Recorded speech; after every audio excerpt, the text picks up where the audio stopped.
Impirimbanyi z'uburenganzira bwa muntu muri Malawi zaburiye leta ko ziteguye guhamagaza imyigaragambyo ikaze niba umuyobozi wa komisiyo y'amatora Jane Ansa ateguye kuri uwo mwanya.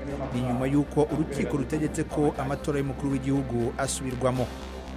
Muri Côte d'Ivoire abayoboke ba Laurent Gbagbo wigeze gutegeka icyo gihugu bateraniye mu mujyi wa Abidjan kuri uyu wa kane kugira ngo bakurikirane iburanisha rye mu rukiko mpuzamahanga mpanabyaha.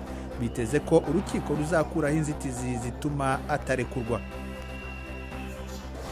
Mu gihugu cya Botswana bongeye gusubukura ibikorwa byo guhiga inzovu. Nibwo bwa mbere bibaye kuva icyo gihugu gihinduye itegeko ryabuzaga abantu guhiga inzovu umwaka ushize.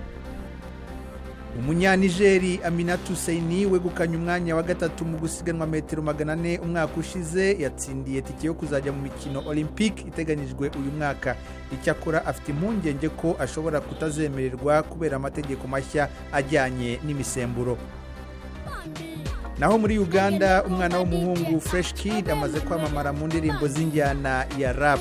Indirimbo ye yise Bambi iherutse guhabwa igihembo muri Leta Zunze Ubumwe za Amerika ni mu gihe atarageza n'imyaka 8.